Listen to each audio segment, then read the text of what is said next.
Welcome to Termology. Yes, I know that's not a word, but it is the name of my new series where I talk about debates that could have been very effective, but weren't. So for episode 1, we're gonna start with the Vice News debate on anti and pro-feminists.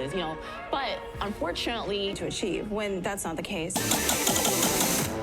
Now, I want you guys to note that I am not going to analyze this debate in the lens of conservatism or liberalism, because my purpose here is not to persuade you in any way. It's only to analyze the strategies of debate so that we can maybe be more effective in our daily conversations with our friends, family, and if you're in politics, maybe you guys can also contribute to this idea of healthy debates rather than debates just to prove that your opponent is dumb. Let's get into it. At this point, Eli says this at the very beginning of the debate. Is feminism dead? Eli, I saw your hand. I think that depends on the definition of feminism. Yes, let's start here. Now we also have Antonia and Mindy, who pretty much say that feminism is not only a gender issue, but rather like a multi-dimensional factor that is affected by disabilities, race, wealth, status, all that fun stuff. You may not have to think that being a woman and being a black woman and being a black woman who has a disability, for example, impacts you further. You have more barriers, you have more friction. And then Pearl. It's really about women wanting special privileges and treatment. Feminism is already an issue that we have a really hard time finding agreement on. And despite that, now you're adding an extra layer of the fact that not only are they debating the simple issue of equity between men and women, they're also now debating the definition of feminism. So that's an additional layer to their debate. The lack of consensus and the lack of verbal acknowledgement that, okay, I'm going to accept that this is how you define feminism, they continually argue about the simple definition of feminism. Today as a woman. Well, as a woman or as a woman of color? Let's be specific. As a woman, I said as a woman. Well, you to have a bunch of ramps in your life, it doesn't do shit. I need those ramps, right? Can we stick to male versus female? That's my question. But my feminism includes ability, it includes race. Proving the point of why what people, especially black women, other people who are anybody who's not white. And they waste a ton of time simply because they cannot accept how the other person defines it. Okay, that's segment 1. Oh, that took forever for me, okay. Now the second term in this debate is barriers. Barriers? Barriers? Barriers? What's stopping you? As a woman. As a woman. That ignores a lot that I'm a woman with a disability. What are the barriers? Let's start with when barriers are brought up. Mindy brings it up because she views her disability as a barrier that is linked, or maybe exponentially problematic because she is a woman. Pearl does not acknowledge a disability as a barrier related to feminism or womanhood. This is interesting, and I keep saying that whenever I talk about Omaris. She does take a stab at trying to define barriers, and she says she thinks about the people who are not typically involved in conversations and what is keeping them, or what barriers are hindering them from being part of that conversation. And she lists things like education, access to health, homes, and then, unfortunately, again, this is where Pearl comes in and says, like what in the US? So, like what? Like what? Or if I were Pearl, I would approach the situation very differently, because the way I see it is that she asked for a definition of barriers or examples of barriers, and in Omaris's, response, she says education, access to health, and homes. And so in Omaris's mind, in her perspective, she has answered the question. She has given definitions. So then when Pearl challenges her and says, like what? Omaris is like, what would you like to know an example of? I know you said. Okay, well, you tell me what you want to hear, because in my mind, I've already given you a response. And so if I was Pearl in this situation, what I would have done is I would have actually acknowledged her definition, because this does two things. On one end, it takes Pearl out of the aggressor stage and more into the, okay, I'm listening status, in the minds of the other people in the room. So when you disengage like that, when you say, okay, I concede, okay, I accept your definition, doesn't mean I have to agree that those problems exist, but I accept your definition of barriers.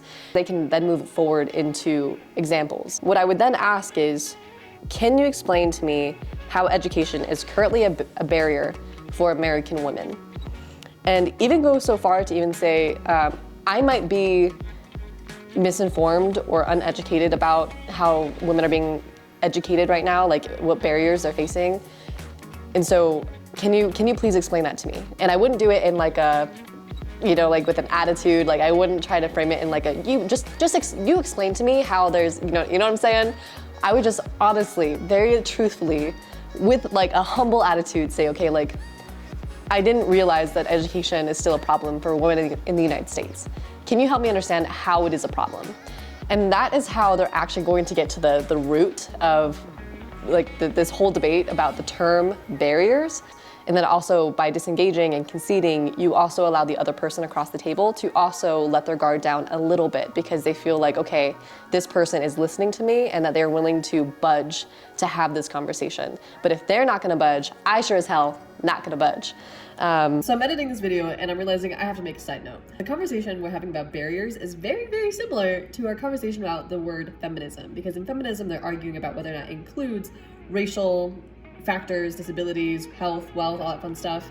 And then now, as we talk about barriers, they cannot agree on the definition of barriers because they have not agreed on their definition of feminism. So it's truly a domino effect that will affect your entire conversation if you don't start out with some sort of common ground in terms of what you're talking about and how you define the topic that you're talking about.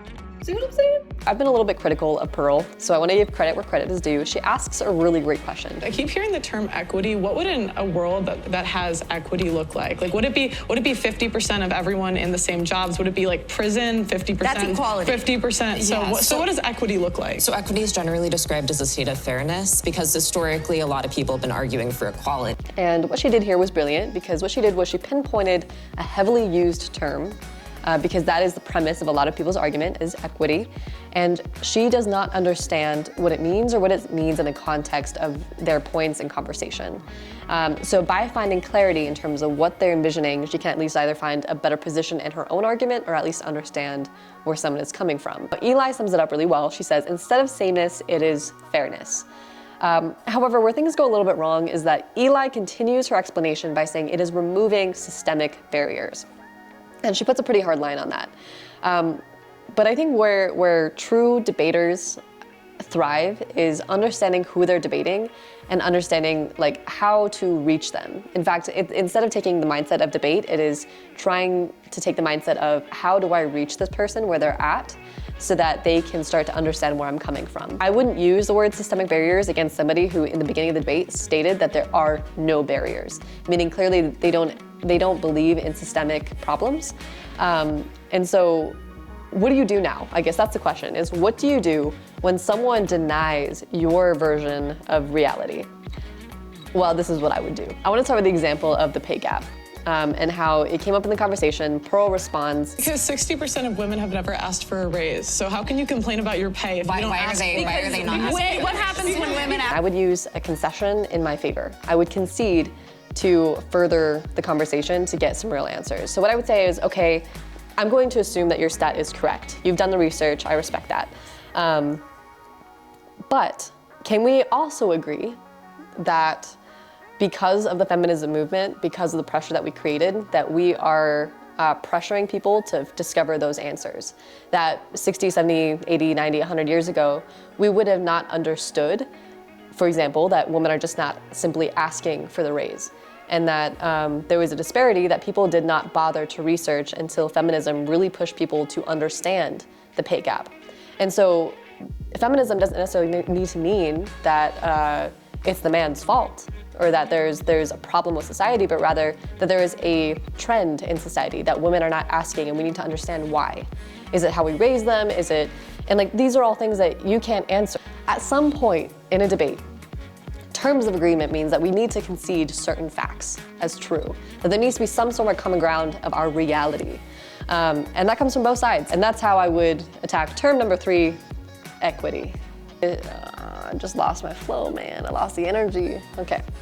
Now this next one is not necessarily a term, but rather a term of agreement. And what I mean by a term of agreement is basically the context of the conversation. Can we at least agree on what we're trying to achieve, what the ideal world looks like, basically like what topic we're talking about. Personally, I thought there was consensus on this. I truly did, up until the point that Yelda states. I think that's like assuming that we all want to be capitalist babies. Right. I think that men are not well adjusted into society and women are not trying to re-embody what they have built for us. Saying that if you don't have the mindset you can even achieve it, you're never going to even try. So it's But never achieve what? Like, what are we talking about? Because I feel like you've projected this like capitalist ideology on every woman. This is getting tough, guys. This is like the most takes I've taken, shit.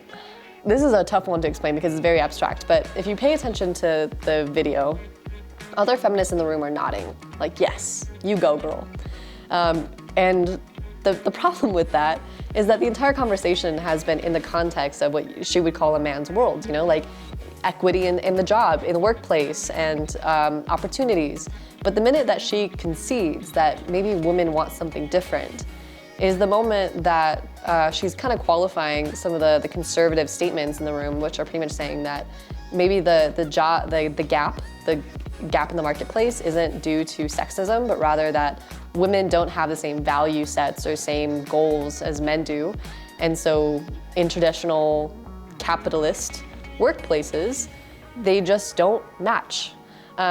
And I guess this is kind of where maybe hypocrisy comes into play, because she refuses to agree with any of those statements or acknowledge any of those statements where they state that women want something different, but then in a separate argument, she's stating that women want something different and that they don't want to thrive in the man's capitalist world and reality. So I'm a little lost, I guess. It takes us out of the context of the conversation. It changes what we're trying to fight for collectively, because again, all debates are ultimately to get people from the same team to agree on where they're going. Like, we're all women here. If for example, Yelda cannot really clearly paint that picture of what women are fighting for, and if they can't collectively kind of come to an understanding of what that looks like, and verbal consensus that, yes, this is what we're looking for, then the entire debate is kind of for none. And so I guess my entire thing about this statement that women don't want to become capitalist babies, but then the entire conversation is about removing barriers to education, wealth, and jobs, and it's just, it makes no sense. It makes no sense. That last one gave me a headache, guys. I don't know how you guys have the stamina for these long videos, because shit, I might have to do a part 2. I'm gonna have to do a part 2. You know what? I'm gonna do a part 2. I'm only 15 minutes in and I have got so many more notes. So if you'd like to see what other terms could have been further clarified, how I would have maybe debated certain topics better, using concession in my favor. I don't think I'm using the word concession right, but anyways. Also just defining terms of agreement, like terms of the debate, so that we can be more effective and we can actually get somewhere. Please go ahead and leave a comment. Like, you can subscribe, but I'll warn you, there's like nothing on the channel as of now, as of January 2023. But I'm hoping that this can be a thing, because it's something that I'm very passionate about. I've been, like, every time I watch debate, I'm like, I wish I was there. And I realize, you know what, I don't have to be there to comment on it. It's just a scary thing, because politics is just so polarized now. And that leads me to my final closing point. You know, in America, we're so used to these really, really polarized debates. The types of debates where our goal is not to meet someone where they're at, to understand their perspective, or for them to understand our perspective. It's to show the audience how dumb our opponents are. And that's sad, because like there's an entirely different strategy when you want to make someone look dumb than you want to have an effective conversation. And I think it's bullshit. I think it's truly, truly, truly bullshit. And I think that it's this thing, it's whether it's a strategy that mass media uses because that's what we like to consume, or because truly that's just on a day-to-day basis how we debate nowadays. That's what leads us to politicians winning, because they have the best marketing strategy, not because they have the best intentions at heart. Let me tell you what, that is not how politics is supposed to be, but that is how it will be if we continue to rely on polarized debate strategies. And so came the creation of termology. And I'm out. Shoot. Oh, I'm kind of excited to make this, okay. Replies the idea of the KBAP,